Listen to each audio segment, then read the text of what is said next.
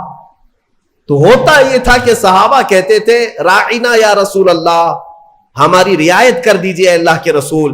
یہودی جو سنتے تھے تو مذاق اڑاتے تھے. دیکھو مسلمانوں کو اپنے ہی نبی کو اپنا چرواہا کہتے ہیں، اپنے ہی نبی کو اپنا چرواہا کہتے ہیں، اور ٹھٹا مار کر کے ہنستے تھے، مذاق اڑاتے تھے. لیکن مجھے بتاؤ میرے عزیزو، کسی صحابی کے دل میں یہ نیت تھی؟ ان کے خواب و خیال میں بھی یہ گمان نہیں کہ ہم حضور کے بارے میں ایسا سوچیں، لیکن وہ اپنی زبان میں کہہ رہے تھے. لیکن دیکھیں قانون خداوندی کو اللہ نے اس لفظ کو بھی منع کر دیا جس کا معنی کسی بھی زبان میں الگ آ سکتا ہو. وہ جملہ میرے نبی کی شان میں بولا ہی نہ جائے، بولا ہی نہ جائے. اور عام لوگوں کو نہیں، امت میں اگر سب سے اچھے لوگ کوئی تھے تو رسول کے صحابہ تھے. ان کو اللہ نے تنبیہ کرتے ہوئے فرمایا اے ایمان والو، آج کے بعد سے راعینا نہ کہو. جب اگر دوبارہ کہنے کی بات آئے حضور کی بارگاہ میں تو کیا کہو؟ اللہ نے وہ بھی سکھایا. کہو وقول انظرنا، یوں کہو نظر کرم فرمائی. اللہ نظر کرم فرمائیے. ایسا لفظ استعمال کرو نبی کی بارگاہ میں جس کا کوئی بھی کوڑھی دوسرا ترجمہ کر بھی نہ سکے. کوئی بھی دل کے کوڑ والا مریض جو گستاخ ہے، بغض رکھتا ہے، عداوت رکھتا ہے، وہ ایسا تصور بھی نہ لا سکے. عزیزان گرامی، صحابہ کو جب یہ تنبیہ کر دی گئی تھی، اب ہمارا اور تمہارا حال کیا ہے؟ بعض ایسے لوگ ہیں جو نبی پاک صلی اللہ تعالی علیہ وسلم کے لیے، حضور پاک صلی اللہ تعالی علیہ وسلم کے لیے الفاظ کی ہیرا پھیری کے ساتھ وہ شان رسالت میں تنقیص کرنے کو اور گستاخی کرنے کو یہ سمجھتے ہیں کہ ہم بہت پڑھے لکھے لوگ ہیں، ہم بہت ایجوکیٹڈ لوگ. صحابہ کو جب یہ تنبیہ کر دی گئی کہ آپ راعینا نہیں کہیں گے آج کے بعد، اور اتنا ہی نہیں بلکہ آگے یہ بھی تنبیہ کر دیا رب تعالیٰ نے وَقُولُوا انظُرْنَا وَاسْمَعُوا. یہ کہنے کی ضرورت بھی کیوں آئے گی؟ غور سے سنا کرو. جب نبی بیان کرے تو غور سے سنا کرو. صحابہ کو اتنی تنبیہ. دوسری آیتیں ہیں سورہ حجرات کی، وہ پڑھیں گے تو اش اش کر جائیں آپ. مولا فرماتا ہے لا ترفعوا اصواتکم فوق صوت النبی، تم میں سے کوئی بلند آواز سے نبی کی بارگاہ میں بات بھی نہ کرے. صحابہ کو کہا گیا. یہ بھی آیت کس کے لیے اتری تھی؟ ایک صحابی تھے جن کو سنائی کم دیتا تھا، حضرت قیس. کم سنائی جس کو دیتا ہے نا وہ بلند آواز سے بات کرتا ہے. تجربہ معلوم ہوگا آپ کو، جس کو کم سنائی دیتا ہے وہ اونچا بولتا ہے. اس صحابی کی عادت تھی، وہ زور سے کہتے تھے یا رسول اللہ آپ نے کیا کہا؟ مولا کو یہ بھی پسند نہیں تھا. عتاب نازل فرمایا کہ اگر تم نے بلند آواز سے بات کی میرے نبی کے دربار میں، جتنے اعمال تھے اب کے سب ضائع ہو گئے، سب ختم ہو گئے. ان تحبط اعمالکم وانتم لا تشعرون. تمہیں گمان بھی نہیں ہوگا، تمہیں پتہ بھی نہیں چلے گا، سارے اعمال ضائع کر دیے جائیں گے. اور ایک ادب میں بتاؤں، میرے گھر میں اگر میں آرام کر رہا ہوں، آپ آئیں گے بلانے کے لیے، کیا کریں گے؟ گھر کے باہر سے آپ بیل ہوگی بجائیں گے، دروازے کو دستک دیں گے، یا میرے نام سے پکاریں گے. ہے کیا اندر سو رہے ہیں، کیا کر رہے ہیں؟ پکاریں گے نا. یہی تو ہے طریقے، یہی ہیں پکارنے کے. لیکن بارگاہ رسول کے آداب بھی قرآن میں آئے.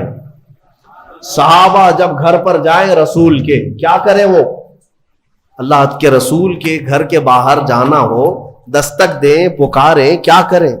اللہ تعالیٰ فرماتا ہے ان الذین ینادونک من وراء الحجرات اکثرهم لا یعقلون. اللہ رب فرماتا ہے وہ لوگ بے شک جو نبی کے حجرے کے باہر کھڑے ہو کر کے نبی کو پکارتے ہیں، ان میں سے اکثر لوگ عقل والے نہیں ہیں. جو پکارتے ہیں اس میں اکثر لوگ عقل والے نہیں ہیں. ارے اندر والے کو بلانے کے لیے کیا کہنا پڑے گا؟ کیا کہنا پڑے گا؟ پکارنا تو یہ ہے.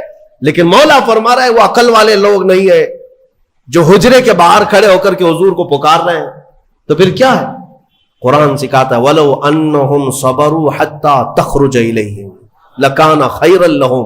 رب فرماتا ہے ادب یہ ہے لوگوں کو چاہیے کہ وہ دروازے کے باہر جا کر خاموش کھڑے رہے، میرا رسول خود باہر ہے۔ ارے نادانوں پوچھو، رسول دروازے بند اندر بیٹھ کر باہر کون کھڑا ہے کیسے جانتے ہیں؟ یہی عقیدہ بریلی کے امام نے ہمیں دیا۔ اور کوئی غیب کیا تم سے نہاں ہو بھلا، جب نہ خدا ہی چھپا۔ رسول پاک کو خبر تو ہے کہ دروازے کے باہر کون کھڑا ہے، اسی لیے قرآن کہہ رہا ہے جاؤ تو ہاتھ باندھ کر کھڑے رہو، بس میرا رسول خود ہی باہر آئے۔ پکارنے کے لیے ہم اور آپ ہیں، ہم مجھے پکارو، ہو سکتا ہے مجھے پتہ ہی نہیں باہر کون ہے، لیکن رسول کے لیے نہیں۔ ایک صحابی آئے، وہ دعا کرانے کے لیے آئے تھے، گھر سے غریب تھے، تنگ دست تھے، ان کے ماں باپ کا انتقال ہو گیا تھا، یہ سوچ کر کے گھر سے نکلے آج میرے والدین کی مغفرت کی دعا کراؤں گا اور میری غریبی دور ہو جائے، تنگ دستی دور ہو جائے، اس کے لیے حضور سے سفارش کروں گا۔ آئے لیکن دیکھا مجمع ایسا حضور کو سمیٹے بیٹھا ہے، بڑے بڑے صحابہ سامنے، ان کو جانے کی ہمت نہیں ہوئی، دور بیٹھے رہ گئے۔ عصر سے مغرب تک انتظار کیا، موقع نہیں ملا۔ مغرب کی اذان ہوئی، نماز کے لیے میرے آقا تشریف لائے، نماز کے بعد پھر حضور بیٹھے، لیکن بڑے بڑے صحابہ نے گھیر لیا۔ یہ غریب صحابی تھے، دور کھڑے رہ گئے، کہاں پھلان پھلان کر کے جاؤں گا، پیچھے کھڑے رہے۔ عشاء کی اذان ہو گئی، عشاء تک موقع نہیں ملا، عشاء کی نماز پیچھے پڑے، اور عشاء کے بعد میرے آقا صلی اللہ علیہ وسلم سیدھے اپنے گھر میں جاتے تھے، اب بیٹھک نہیں ہوتی تھی۔ اب عشاء کی نماز کے بعد حضور اپنے حجرے کی طرف نکلے۔ یہ صحابی کہتے ہیں میں نے سوچا موقع تو آج دن بھر نہیں ملا، ہاتھ باندھے پیچھے پیچھے چلتے رہے، حضور اپنے دروازے پر پہنچ گئے اور پیچھے مڑ کر کہتے ہیں جا اللہ تیری غریبی دور کرے، تیرے ماں باپ کی مغفرت کرے۔ کس نے کہا میرے نبی سے، کس نے کہا؟ میرے عزیزوں، اسی لیے تو ہمارا عقیدہ یہ ہے کہ وہ دلوں کی بھی سنتے ہیں، اس کی بھی سنتے ہیں جسے بولنا نہیں آتا۔ وہ لکڑیوں کی جب سنتے ہیں، ہرن کی جب سنتے ہیں، تو امتیوں کی کیوں نہیں سنیں گے؟ ہم یہاں سے پکارے وہ وہاں سے سنے، مصطفیٰ کی سماعت پہ دور و نزدیک کے سننے والے وہ کان، کانے لالے کرامت پہ۔ اسی لیے سنیوں میں کہتا ہوں کہ تفسیر بھی سننا ہو تو عشق مصطفیٰ کے ساتھ سنو۔ مزہ ہی کچھ اور ہے کہ اپنے نبی کو چھوڑ کر محفل کون سی ہوتی ہے؟ رسول جس محفل میں نہ ہو تو محفل کہاں ہے؟ اسے محفل نہیں کہا جاتا۔ بلے شاہ میاں رحمت اللہ علیہ بڑے صوفی بزرگ ہیں، وہ کہتے ہیں جس دل میں حضور کی یاد نہ ہو اس دل میں کتے بستے ہیں، کتے ہوتے ہیں، جانور بستے ہیں۔ حقیقت ہے دل اسی کو کہتے ہیں جس میں حضور کی یاد آئے۔ دل ہے وہ دل جو تیری یاد سے معمور رہا، سر ہے وہ سر جو تیرے نام پہ قربان۔ ہاں، دل اور سر وہی ہے جو حضور کے لیے ہو، حضور کے لیے نہ ہو تو پھر یہ کدو کا ایک ٹکڑا ہے اور دل جو ہے سینے کے اندر وہ گوشت کا ایک چھترا ہے اور کچھ نہیں۔ ہاں بس ان کی حیثیت اتنی ہے، دونوں کندھوں کے بیچ میں ایک کدو کا ٹکڑا ہے اور سینے کے اندر گوشت کا ایک چھترا ہے۔ اسے دل مت کہنا اور اسے سر مت کہنا۔ دل کہنے کے لیے ضرورت اس بات کی ہے کہ دیکھو پہلے اس میں حب مصطفیٰ ہے یا نہیں۔ سر کہنے کے لیے ہر ایک کو سر مت کہنا، بلکہ اعلیٰ حضرت فرماتے سر صرف وہی ہے جو ان کے قدموں پہ قربان ہونے کو تیار ہے، وہی سر ہے۔ بہرحال آج کی اس تفسیر میں ہم نے بارگاہ رسول کا ادب پڑھا، اسی لیے ہے میرے عزیزوں حضور پاک صلی اللہ تعالی علیہ وسلم کو چھوڑ کر دنیا کا کوئی علم نہیں ہے، کوئی علم نہیں۔ واللہ اعلیٰ حضرت فرماتے ہیں ذکر خدا بھی جو ہے اللہ کا ذکر کرنے کے لیے جب بھی کھڑے ہوں گے اگر اس میں مصطفیٰ کا ذکر نہیں آیا تو اسے ذکر خدا کہا ہی نہیں جائے گا، ذکر خدا ہے ہی نہیں ہو۔ ذکر خدا جو ان سے جدا چاہو نہ جدیو، واللہ ذکر حق نہیں کنجی سقر کی ہے۔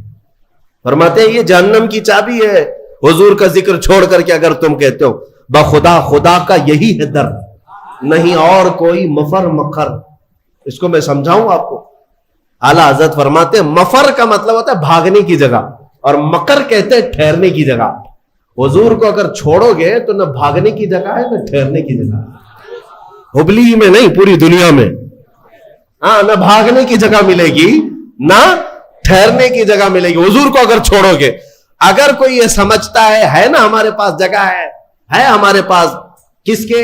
ہاں پی ایم کے چرنوں میں ہے, سی ایم کے چرنوں میں ہے ہمارے پاس جگہ. تو جتنے دن راج کرنا ہو 4 دن کی چاندنی ہے. پھر دیکھنا ایک وقت آئے گا جب تمہاری روح قبض ہوگی, سامنا میرے مصطفیٰ کا کرنا ہوگا, اور پھر ملائکہ تمہیں بتائیں گے, اور قیامت کا دن تو یہ حساب کا ہوگا.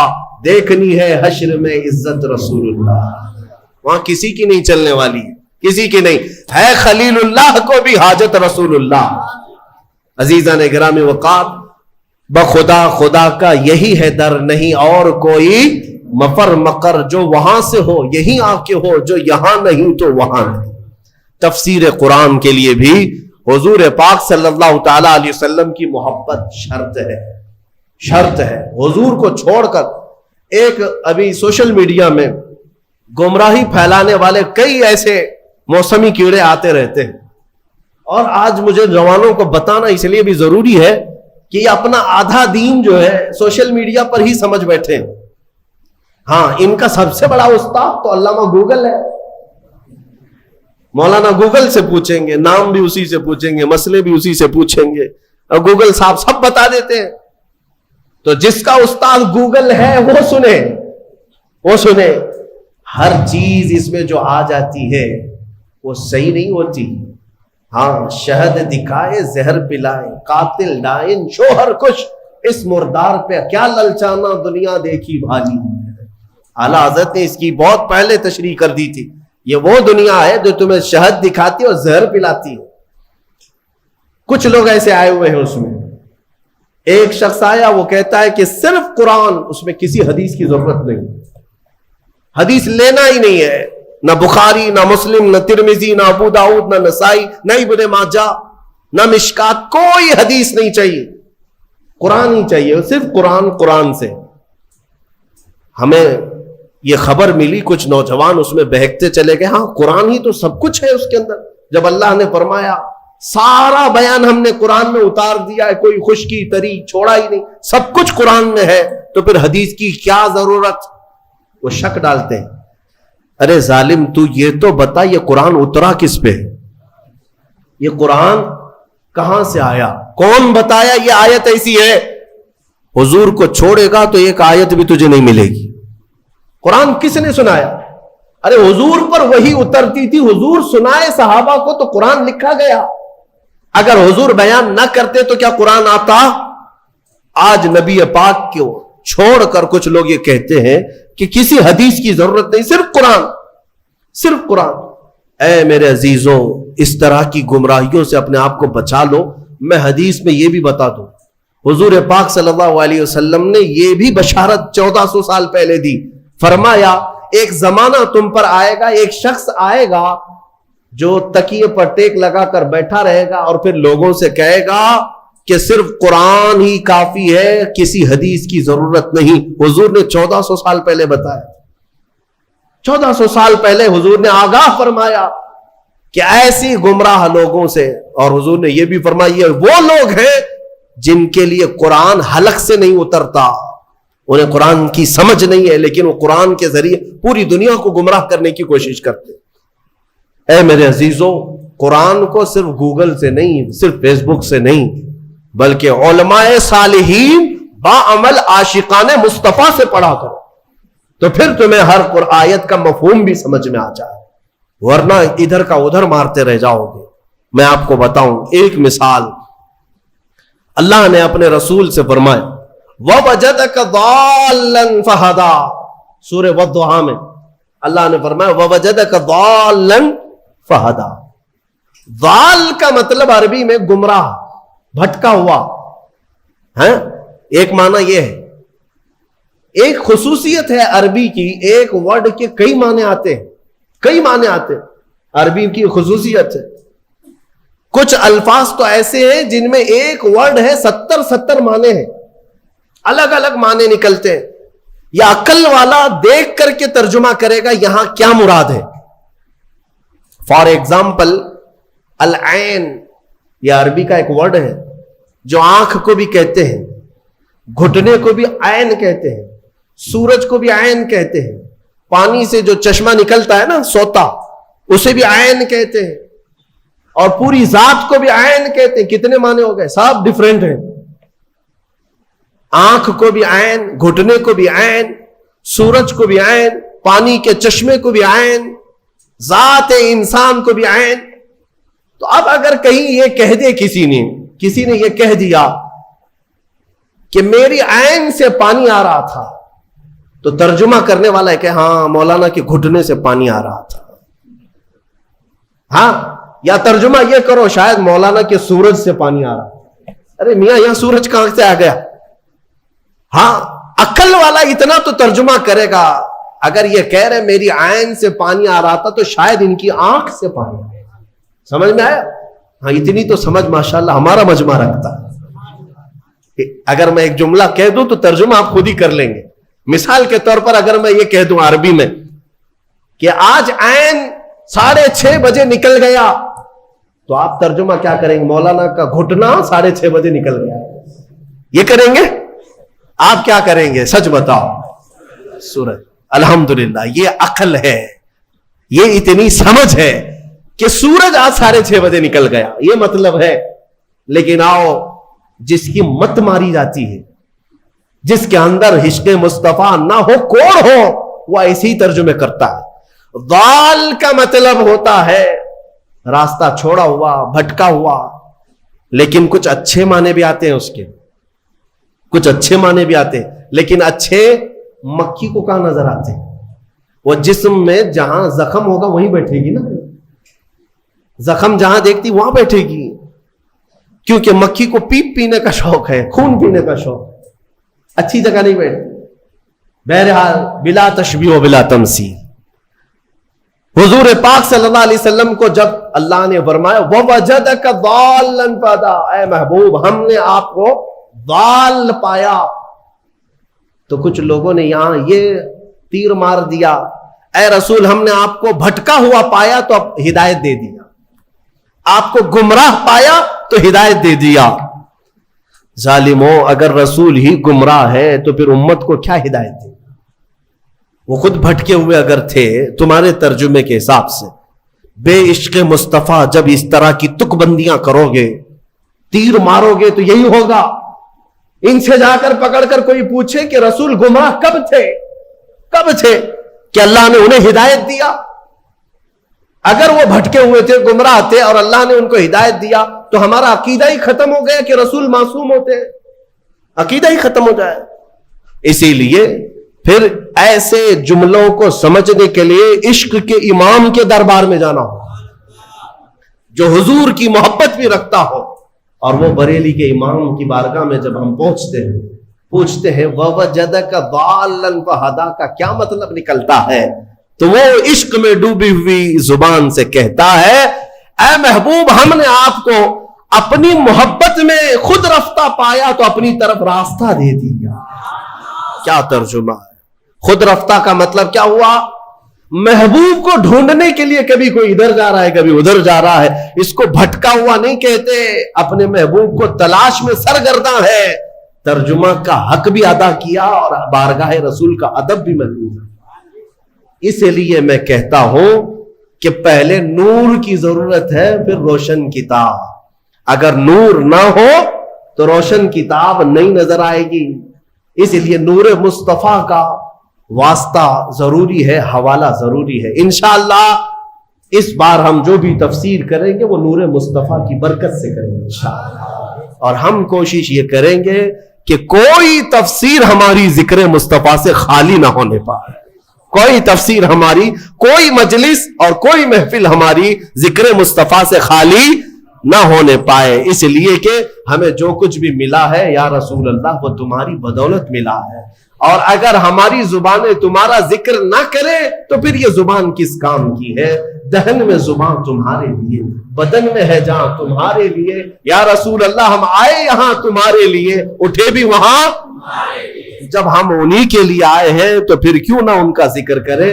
ہم مسلمان ساتھ میں اللہ تعالیٰ کا یہ شکر بجا لاتے ہیں کہ مولا تو نے اپنے حبیب کے چاہنے والوں کی جماعت میں ہمیں بنایا ہے، ہمیں اس جماعت میں رکھا جو صبح اٹھتی ہے تو مصطفیٰ جان رحمت پہ لاکھوں سلام کہتی ہے، اور اپنا سلام نمازوں کا پھیرتی بھی ہے تو کھڑے ہو کر یا نبی سلام علیکہ کہتی ہے۔ یعنی مولا کا یہ کتنا بڑا احسان ہے کہ اس نے اپنی عبادتوں کے لیے مسجد میں بلایا، لیکن ہماری مسجدیں عبادت خدا بندی کے ساتھ ساتھ مدینے کی طرف توجہ بھی دلا دیتی ہے، مدینے کی طرف رخ کرنا بھی سکھا دیتی ہے۔ وہ مسجد ہی کیا جو مدینے کا رخ نہیں دکھاتی، وہ مسجد ہی کیا جو مصطفیٰ کے چہرے کی تڑپ نہیں پیدا کرتی، دیدار کی تڑپ نہیں پیدا کرتی۔ اللہ تبارک و تعالی ہمیں کہنے سننے سے زیادہ عمل کی توفیق عطا فرمائے۔ سورہ بقرہ کی وہ تفسیر، پچھلی تفسیریں ہوں گی، آپ اس کو بھی سن لیں۔ ہم نے کافی سالوں سے جو تفسیریں کی ہیں موجود ہے، اس میں جو آیتیں آئی ہیں اجمالاً اگر میں ذکر کروں تو پہلے اللہ نے ایمان والوں کی تعریف فرمائی۔ سب سے پہلے جو شروع ہو رہا ہے یؤمنون بالغیب، وہ لوگ جو غیب پر ایمان لاتے ہیں، اللہ نے ایمان والوں کی تعریف کی۔ اس کے بعد کافروں کی مذمت کی کہ کچھ کافر ایسے ہیں جن کے دلوں پر اللہ نے مہر لگا دی، انہیں کچھ اب سمجھ میں نہیں آئے گا۔ ختم اللہ علی قلوبہم وعلی سمعہم وعلی ابصارہم غشاوہ، ان کے دلوں پر مہر لگا دی گئی، ان کی آنکھوں پر پردہ پڑا ہے، ان کے کانوں کو کچھ نہیں سنائی دے گا۔ کیا؟ حق بات نہیں نظر آئے گی، حق بات نہیں سنائی دے گی، حق بات سمجھنے کی طاقت نہیں ہوگی۔ آج بہت سارے ایسے ہیں جو اسلام کی حقانیت کو آنکھوں کے سامنے دیکھ رہے ہیں، مگر یہ ابو جہل کی اولاد ماننے کو تیار نہیں مانے گی۔ ہاں، ان کے دلوں پر اللہ نے مہر لگا رکھی ہے، یہ دشمنی میں اس قدر آگے بڑھیں گے، ان کو نماز سے چڑ ہے، اذان سے چڑ ہے، قرآن سے چڑ ہے، برقعے سے چڑ ہے، ٹوپی سے چڑ ہے، داڑھی سے چڑ ہے۔ کیوں چڑ ہے؟ دل پر جو مہر لگی ہوئی ہے، دل پر جو مہر لگی ہوئی ہے۔ ان کا کام کیا ہے؟ ان کو کیا کرو گے آپ؟ بعض لوگ ابھی یہ سوچتے ہیں، ہمیں بھی کہتے ہیں کہ مولانا ہو سکتا ہے کچھ تقریروں سے وہ پلٹ جائیں، جن کو اللہ نے مہر لگا کے رکھا، ہم کیا پلٹیں اس؟ اللہ نے اپنے رسول سے کہا انک لا تسمع الموتى، اے رسول ان مردوں کو آپ سنا نہیں سکیں گے۔ ان کو اللہ نے مردہ فرمایا۔ جو دشمنی میں جل رہا ہے اسے چھوڑ دیں، اسے چھوڑ دیں، ان قریب اللہ کی پکڑ میں وہ گرفتار ہوگا۔ ہاں، اگر انجانے میں کوئی بھٹکا ہوا ہے تو اس کو ہدایت دینے کے لیے کوشش ضرور کرنی چاہیے۔ تو جن کے دلوں پر مہر لگا ہے ان کا کوئی سروکار نہیں، نہ قرآن سے، نہ حدیث سے، نہ ہماری تقریروں سے، نہ نماز سے۔ تیسری ایک جماعت ہے جس کی مذمت میں اللہ نے 13 آیتیں نازل کی، 5 آیتیں مومنوں کی شان میں، 2 آیتوں کافروں کے لیے، 13 آیتیں ایک جماعت کے لیے آئی۔ وہ کون سی جماعت ہے میاں؟ مذبذبین بین ذالک لا الہ ہؤلاء ولا الہ ہؤلاء۔ قرآن کہتا ہے یہ وہ ہے جو مومنوں میں بھی نہیں ہے، کافروں میں بھی نہیں ہے، نہ ادھر کی ہے، نہ ادھر کی ہے، ادھر کی ہے۔ اعلیٰ حضرت نے بھی فرمایا نہ ادھر کی ہے نہ ادھر کی ہے بلکہ ادھر کی ہے۔ یہ منافقین کی جماعت ہے۔ منافقین کی مذمت میں اللہ نے 13 آیتیں بیان کی، اور اللہ نے ان کی سب صفتیں بیان کی ہے۔ کیا کیا کر، جب مال ملنے لگتا ہے تو کہتے ہیں ارے یہی تو حق مذہب ہے، ہاں اسی میں چلنے لگ جاتے ہیں، دوڑنے لگ جاتے ہیں۔ جہاں اسلام پر کوئی مصیبت آئی، کیا ہم پہلے بولتے نہیں تھے یہ بہت ڈینجر راستہ ہے، یہ بہت ڈینجر راستہ ہے؟ ہاں، ہم سے بہت سارے لوگ یہ کہیں گے ابھی اچھا چل رہا ہے، ارے مولانا کیا کہتے ہیں آپ، بہت اچھا ہے، بہت اچھا ہے۔ اور کبھی اگر ہمارے اوپر کوئی پکڑ آئی یا کوئی مصیبت میں نازل آئے، ہم پہلے ہی کہتے تھے مولانا بہت بولتے تھے، پہلے ہی بولتے تھے ہم، کیا ضرورت تھی، گھر میں بیٹھنا چاہیے تھا۔ مدینے کے کچھ منافقین جنگ احد کے بارے میں بھی ایسی کہنے لگے، جب مسلمانوں کو شکست ہوئی جنگ احد میں تو واویلا مچائے، ہم پہلے ہی بولتے تھے نہیں جانا چاہیے تھا، ارے اپنے پاس اتنا ہتھیار نہیں، کچھ نہیں ہے، کیا ضرورت تھی جانے کی۔ یہ منافقین کی جماعت، ان کی اللہ نے صفات بھی قرآن میں بیان کر دی۔ اور میں کہتا ہوں میرے عزیز، میں نے اپنی ایک تفسیر میں کہا بھی تھا، یہ چوہے ہیں، چوہے اپنی جماعت میں، یہ چھپے ہوئے چوہے، یہ غدار لوگ جو ہوتے ہیں یہ کرتے کیا ہیں؟ سیم چوہا گھر میں جو رہتا ہے تو چھوٹا ہوتا ہے لیکن بڑی بڑی تار کاٹ دیتا ہے، کبھی کرنٹ کی تار کاٹ دیا, کبھی گیس کی پائپ لائن کٹ کر دیا. کرنٹ کی تار کھا جاتا ہے تو بجلی سپلائی بند, لائٹ بھی نہیں چل رہی, کچھ بھی نہیں ہو رہا. اور گیس کی پائپ کھا جاتا ہے کبھی تو گیس لیک ہو جائے, گھر بھی جل سکتا ہے تو چوہا چھوٹا لیکن تار کاٹ دیتا ہے, تار کاٹ دیتا ہے. منافق یہی ہے, گھر کے اندر رہتا ہے, مین تار کاٹتا ہے کہ مدینے سے بجلی سپلائی آ ہی نہ سکے, مدینے سے کوئی تمہارا پاور پہنچ ہی نہ سکے, تار کاٹ دو. مومنوں کو اسلام سے جڑی ہوئی جو شناختیں ہیں یہ کاٹ دیتا ہے. اور منافقین سے بچنے کے لیے کرنا کیا چاہیے؟ کیا کرو گے, کیسے پہچانو گے ان کو؟ جماعت کے اندر جو موجود ہوتے ہیں غدار منافقین, جو اپنی قوم کو بیچ آتے ہیں, ان کی داڑھی ٹوپی سفید جبے کبے پہ مت جانا, ہاں یہ کوئی علامت نہیں, یہ ایمان والوں کی. منافقین جو دین کو بیچ آتے ہیں ان سے بچنے کے لیے سیم وہی تھیوری ہے. گھر میں چوہے کو بھگانے کے لیے کیا کرتے؟ دوا نہیں میاں, دوا مارنے, سب دوا نہیں ہوتے, دوا زہریلی ہوتی ہے, آپ کو بھی اثر کر جائے گی. سمپل سی بات ہے, بلی پال لو. کیا کرتے ہیں؟ بلی پالتے ہیں. اور بلی کیا ہے, سارے چوہوں کو پکڑ لے گی کیا؟ نہیں پکڑے گی. میاؤں میاؤں کہتی ہے تو چوہے بھاگ جاتے. بلی کی آواز سے چوہے نہیں آتے. ہمارے بزرگوں نے فرمایا اسی طرح یہ چھپے ہوئے غدار اور منافقین جو چوہے ہیں تمہاری جماعت کو کاٹتے ہیں, ان سے ان کو دور بھگانے کے لیے علماء صالحین اور عاشقین کو اپنی جماعت میں رکھا کرو.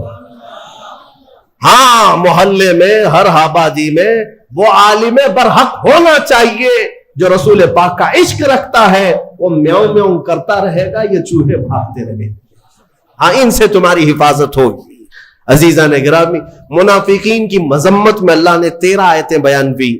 اس کے بعد اس بارے میں آدم علیہ السلام کی تخلیق کا ذکر ہے, موسیٰ علیہ السلام کی امت کا ذکر ہے, اور سورہ بقرہ جس وجہ سے یہ ہوئی ہے نام اس کا, وہ پورا واقعہ موجود ہے. بنی اسرائیل میں ایک گائے کو ذبح کیا گیا تھا. اب ظاہر سی بات ہے, گائے کے ذبح کی تفسیر بیان کروں گا تو کچھ لوگوں کو لگے گا ہاں کہ یہاں پر بھی آتنک والی زبان استعمال کی جا رہی ہے. ارے اس پر تو بینڈ ہے. بنی اسرائیل میں بینڈ نہیں تھا, بنی اسرائیل کی بات کر رہا ہوں. مولانا ابھی اگر یہ گائے کے ذبح کی بات کر رہے ہیں تو آپ کو معلوم ہونا چاہیے یہ پچھلے 2 سال کی پہلے کی بات ہے, مجھے خواب و خیال میں بھی نہیں تھا. سورہ بقرہ کی ہم تفسیر کر رہے ہیں, کوئی صاحب کہہ رہے ہیں گائے پر تو بند ہے نا. ارے میاں, بنی اسرائیل میں بند نہیں تھا, وہ 4000 سال پہلے کی جماعت ہے, ان کے زمانے میں. اور وہ بھی کھانے کے لیے نہیں, وہ تو حضرت موسیٰ علیہ السلام کا ایک معجزہ ظاہر کرنا تھا. ایک آدمی قتل ہو گیا تھا, مرڈر ہو گیا تھا, اس کو کس نے مارا یہ معلوم کرنا تھا. تو اللہ تعالیٰ کی حکمت ہے, اللہ نے اس قوم کو حکم دیا موسیٰ علیہ السلام کی زبان کے ذریعے سے, جاؤ ایک گائے ذبح کرو. اور وہ گائے بھی کیسی, جو کسی کھیت میں نہ جوتی ہو, نہ کسی نے اس کو خود سے پالا ہو, وہ اپنے آپ سے پلی ہو, اور کلر بھی اس کا نہ سفید نہ کالا بلکہ پیلے کلر کی ہو, بچی بھی نہ ہو بوڑھی بھی نہ ہو, بالکل جوان ہو. ایسی گائے کہاں ملے گی؟ بنی اسرائیل ڈھونڈ ڈھونڈ کر کے لائے, وہ بھی بڑی قیمت میں. کتنی قیمت؟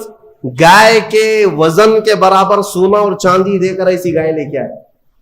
یہ تفصیلی واقعہ ہے. اس گائے کو ذبح کر کے اس کی دم لے کر وہ مرے ہوئے آدمی کو مارا گیا, وہ زندہ ہو گیا, اور اس نے بتایا مجھے کس نے قتل کیا, میرے چچیرے بھائی نے مجھے مارا مال کی لالچ میں. اور وہ زندہ ہوا, بتایا اپنے قاتل کو, اور پھر مر گیا. بس اتنا کام تھا. یہ جو پورا واقعہ ہوا ہے اسی کا ذکر اس پارے میں آیا, جس کی وجہ سے اس سورے کا نام سورہ بقرہ رکھا گیا ہے. سورہ بقرہ, بکرا نہیں, بکرا جو ہے یہ مینڈے دمبے کو کہتے ہیں, بقرہ ہے, بکرا گائے کو کہتے ہیں. اللہ تبارک و تعالیٰ اس سورے کی برکتیں ہم سب کو عطا فرمائے.